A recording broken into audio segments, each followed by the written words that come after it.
Alright. Today we're going to be talking about the Philadelphia 76ers, and this is always a very interesting team because the Sixers have had teams that are capable of winning an NBA championship in multiple years during the Joel Embiid era. The Joel Embiid era has consisted of a lot of dysfunction, for sure. Definitely some bad draft picks, or just unfortunate circumstances. Just a lot of bad luck, for sure. Having to play the Celtics in the playoffs does not help these guys. But it hasn't really mattered, honestly, who they've played in the second round of the playoffs because they really don't get past there. They have had some absolute meltdowns. Being the 1 seed and losing at home in Game 7 against the Atlanta Hawks, terrible. Obviously, you lose at the Kawhi shot. That was their best shot with Jimmy Butler as a team to win the NBA Finals, and they just had their hearts ripped out. And you can't really fault them for losing that series just based off that shot. That was an amazing series. The Raptors, of course, go on to win the NBA Finals. You shouldn't feel too bad about that one, but some of the other ones, especially that Atlanta one, that's the one that got away. We see that they lose in the second round once again. Last year to the Miami Heat. It begs the question going into next season.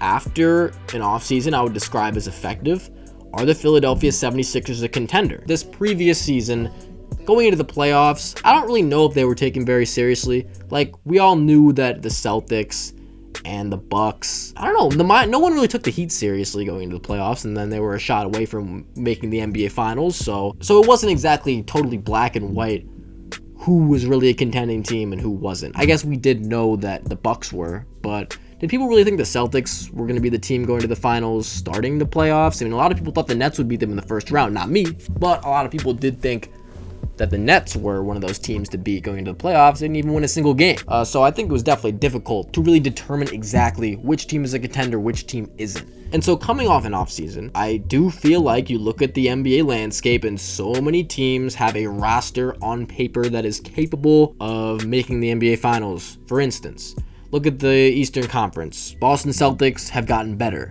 The Milwaukee Bucks are whole. They should be as good as they ever have been. The Miami Heat, they're pretty much walking back the same exact team minus PJ Tucker that they had last year. And that team was, like I said, one shot away from getting into the finals. If Tyler Hero's healthy in a playoff situation, who knows? They might have beat the Boston Celtics probably. The Philadelphia 76ers are a team I'm really intrigued by because it's so easy to not take them seriously just because we know about what they usually do in this situation. Doc Rivers is still the head coach of your basketball team, and in 2022, that's not really a good thing. Like, people kind of think this guy is a joke at this point, blowing leads, some of the stuff he's said, some of the decisions he's made, having Embiid in the game up 30 when he gets hurt. Speaking of Joel Embiid, obviously the biggest X factor for the 76ers is the health of Joel Embiid. He does have the injury-prone label, even though he has been able to play generally full seasons over the past few seasons and contend for an MVP spot, finishing runner-up 2 years in a row. Maybe this is the year he finally gets it. Be that as it may, when you get to the NBA playoffs, he's always dealing with an injury. I can't remember the last time we were in the NBA playoffs and Joel Embiid didn't have some sort of injury that was hindering him to a degree. That is your obstacle that is holding you back from getting to the NBA Finals. This guy is, when healthy, top 5 player in the NBA. And he is the superstar that you need to have on your team if you want to win an NBA Finals. That being said, in order for him to be a superstar player, he needs to be healthy. So that's a big thing. And it usually isn't the case. You just kind of have to cross your fingers and just take good care of him. And that's something that Doc Rivers, make that a priority.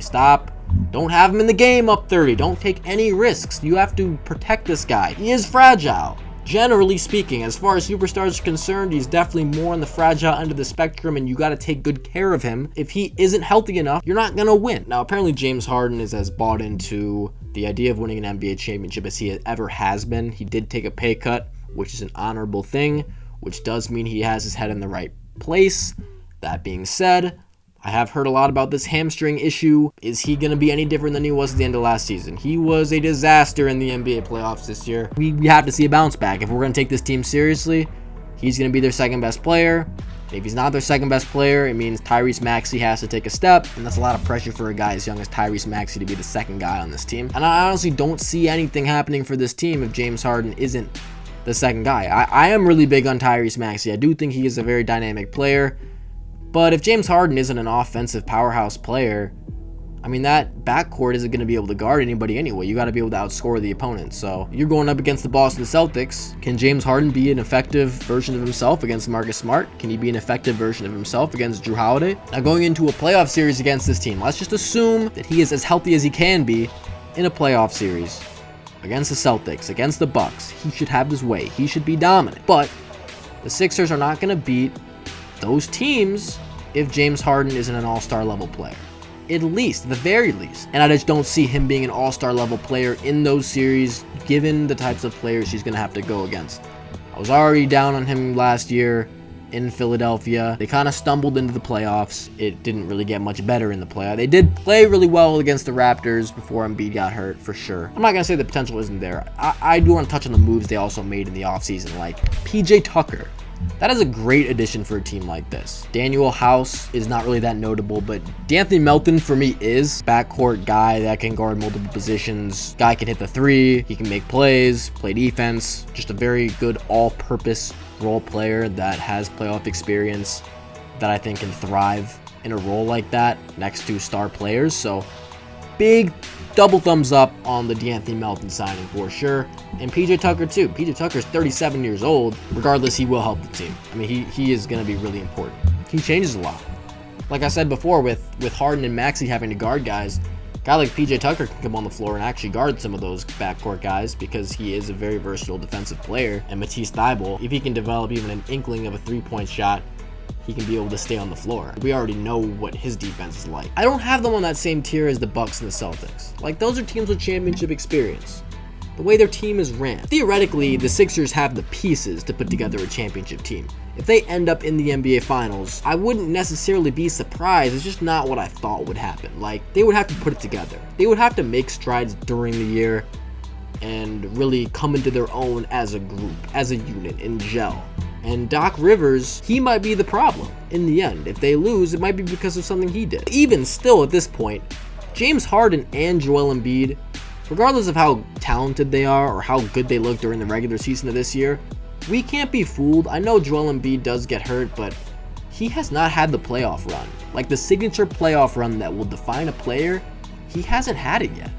And he's been really good for a few years now. And I know about the injuries. I understand all that. But we have never seen James Harden or Joel Embiid really ascend in the NBA playoffs. I know some of those Rockets years, James Harden was really, really good in the playoffs, but I don't think it was really ever a step up from what he was doing in the regular season.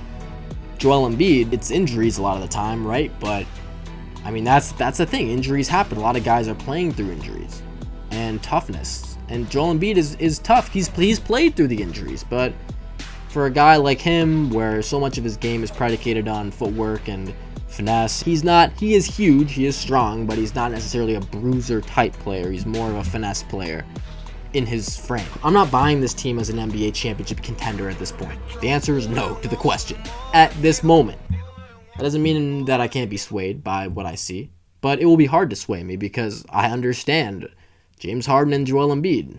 They can turn up in the regular season. They might win 55 games this year. That's in play, no doubt about it. And I think PJ Tucker could be the glue. A guy like Tobias Harris doesn't move the needle for me at this point. Tyrese Maxey, I think, is very exciting. They have the pieces. But I can't see it all coming together to beat a team like the Bucks or the Celtics at this point.